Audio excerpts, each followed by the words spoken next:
আসসালামু আলাইকুম সবাইকে। আজকে আমি কথা বলবো সেই সব মানুষদেরকে নিয়ে যেসব মানুষ নিজেকে হতাশায় দুমড়ে মুচড়ে খাচ্ছে। হয়তো এইচএসসি পরীক্ষা শেষ হয়ে গেছে এবং এইচএসসি পরীক্ষার পরবর্তীতে তুমি যখন বিভিন্ন ভার্সিটিতে ট্রাই করছো, একটার পর একটা ট্রাই করেই গেছো, কোথাও শেষ পর্যন্ত হয় নাই। নিজেকে পাবলিকান হওয়ার শেষ সম্বল তোমাদের কাছে জিএসটি, এবং জিএসটি কিন্তু কোনো নর্মাল কোনো ভার্সিটির পরীক্ষা না। এখানে অনেকগুলা ভার্সিটি আছে, দ্যাটস ওয়াই তোমার কাছে অনেক বেশি সিট আছে। সো আগে যেখানে তুমি মেডিকেলে হয়তো 6000তম বা সামথিং কিছু একটা হইলে তুমি চান্স পাইতা না, বা বুয়েটে তুমি 1500-2000তম হইলে চান্স পাইতা না, এখানে কিন্তু তুমি চান্স পাওয়ার সুযোগ আছে। তোমার এখানে র্যাঙ্ক মোটামুটি 20,000-এর মধ্যে থাকলে সেফ বলা যায়। সো জিএসটির ক্ষেত্রে যেহেতু তোমার এই 12,000 সিট আছে, তো একটা লাস্ট ফাইট তোমাকে দিতে হবে, যার জন্য তুমি হয়তো এতদিন পরিশ্রম করছো। লাস্ট 3টা মাস তুমি সব ভার্সিটি যখন তোমাকে রিজেক্ট করে দিছে, সর্বশেষ সম্বল ছিল তোমার কাছে জিএসটি। সো এই জিএসটির জন্য শেষ 12 দিন বা শেষ 14 দিন কিভাবে ইউটিলাইজ করব তা নিয়ে কথা হচ্ছে আজকের ভিডিওতে।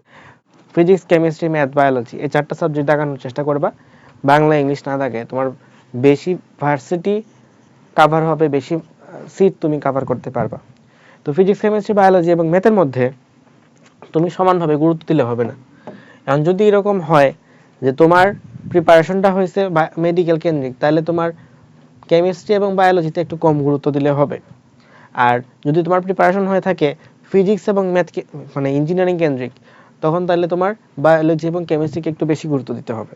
সো আমি এখানে ধরে নিব যে বায়োলজিতে তোমার ইম্পর্টেন্স কম দিবা, হইতে পারে শেষ 14 দিনের মধ্যে 2 দিন পড়তেছো বায়োলজি। ম্যাথ, আচ্ছা ম্যাথটা একটু বেশি পড়তেছে, আমি ধরে নিলাম যে তুমি মেডিকেল প্রিপারেশন নিচ্ছ এতদিন। সো কেমিস্ট্রির ক্ষেত্রে তোমার প্রিপারেশনটা হচ্ছে ধরো 3 থেকে 4 দিন, ঠিক আছে, 3 দিন ধরলাম, তাহলে 2 আর 3 5 হলো, ঠিক আছে। বাকি থাকলো আমার কাছে আরো বেশ কিছু দিন।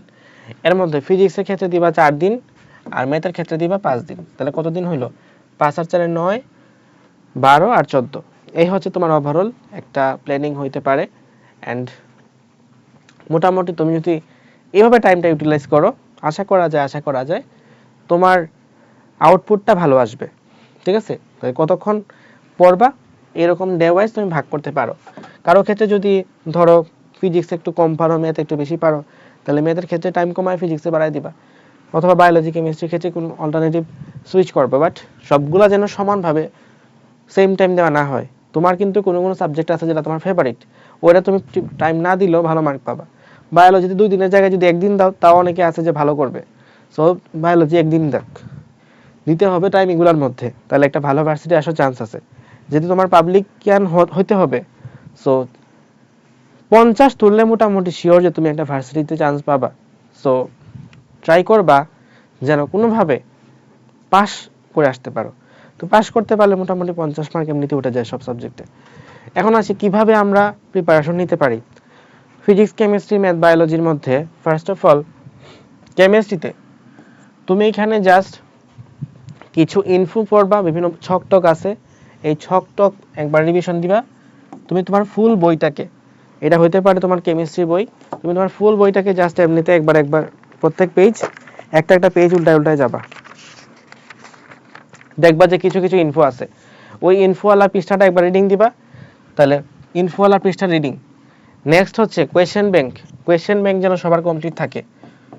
শুধু একটা দুইটা ভার্সিটি কোয়েশ্চেন ব্যাংক না, সবগুলা ভার্সিটি কোয়েশ্চেন ব্যাংক। ভার্সিটি কোনো কোয়েশ্চেনে যাতে তুমি না আটকাও, এটা হারাম। আচ্ছা কেমিস্ট্রি গেল।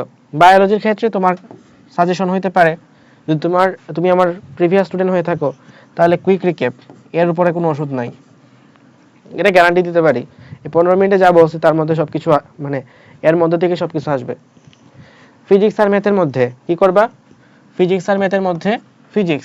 ফিজিক্সে তোমার বইটুই দেখার দরকার নাই, তুমি ডিরেক্ট কোয়েশ্চেন ব্যাংক আর সব সূত্র একসাথে রিভিশন দিবা। কোয়েশ্চেন ব্যাংকের কোনো কিছু ভুল করা যাবে না।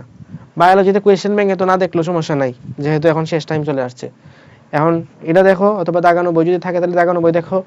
আর ম্যাথের ক্ষেত্রে প্রথম কথা হচ্ছে ম্যাথের মধ্যে সূত্র, এটা দেখতেই হবে। তারপরে কোয়েশ্চেন ব্যাংকের সব কিছু, কোয়েশ্চেন শুধু কোয়েশ্চেন পারলেই হবে না, একই টাইপের অন্য প্রশ্ন আসলে যেন পারো।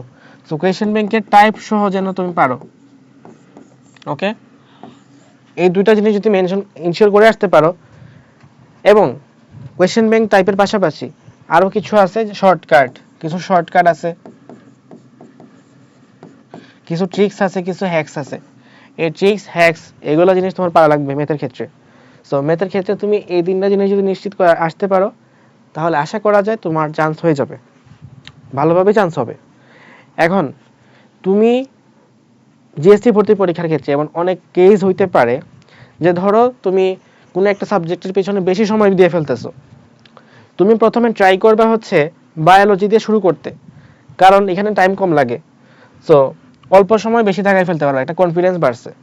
তারপরে কেমিস্ট্রিতে আসবা, দেখবা যে একটু সময় বেশি লাগতেছে, বাট তাও মোটামুটি তোমার টাইমের হিসাবে হয়ে গেছে। তারপরে ফিজিক্স দিবা, ফিজিক্স দিতে দিতে দেখবা যে টাইম প্রায় শেষ পর্যায়ে, তখন খালি ফিজিক্স দিয়ে শেষ করে রেখো না, তখন কিন্তু ম্যাথও দাগায় আসবা।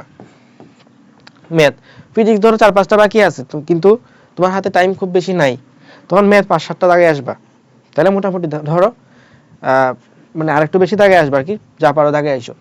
সো ম্যাথের ক্ষেত্রে তুমি একটা সেফ ফাইট দিতে পারবে, মানে ধরো একসাথে কোয়েশ্চেন অনেকগুলো পড়ে গেলে দেখা যায় যে অনেকগুলো কোয়েশ্চেন কমনই চলে আসছে, তখন দাগানোটা সহজ হয়। আর ফিজিক্সের ক্ষেত্রে দেখবা সব সাবজেক্টের ক্ষেত্রেই যখন তুমি একটা কোয়েশ্চেন পারতেছো না, এটাতে টাইম পড়ে নিও, যত কোয়েশ্চেন আছে সব কোয়েশ্চেন একবার আগে রাউন্ড দাও। একটা ইন্ডিভিজুয়াল কোয়েশ্চেনের প্রতি টাইম স্পেন্ড করার চেয়ে অনেকগুলা কোয়েশ্চেন বারবার তুমি যদি রাউন্ড দিতে থাকো, দেখা যাবে যে কোয়েশ্চেন তোমার মানে এই কোয়েশ্চেনটা মনে পড়তেছে বারবার।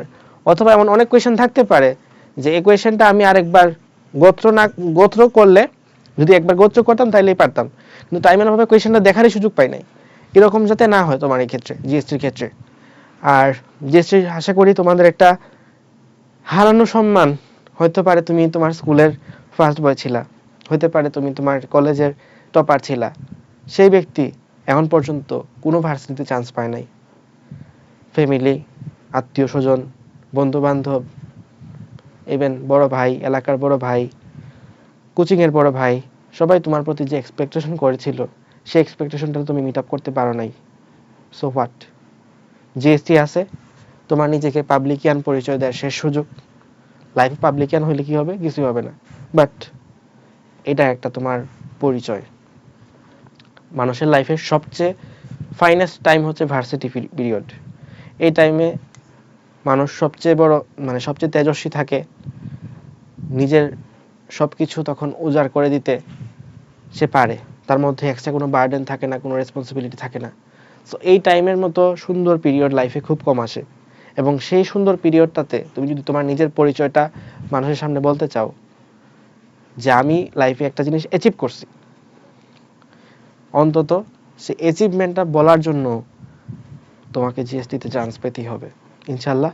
শেষ 12 দিন লাইফে এমন ট্রাই করো যেন কোনোদিন আফসোস করতে না হয় কোনো ভার্সিটির ক্যাম্পাসে দিয়ে হাঁটার সময়, বা তোমার নিজের সন্তানকে, নিজের ছাত্রকে, নিজের ছোট ভাইকে ভর্তি করানোর সময় যেন আফসোস মনে না হয় যে আমি তো চাইলেই পারতাম, আর 2টা সপ্তাহ ট্রাই করলেই পারতাম, একটু নিজের হায়েস্ট ইফোর্টটা যদি দিতে পারতাম তাহলে চান্স হয়ে যেত।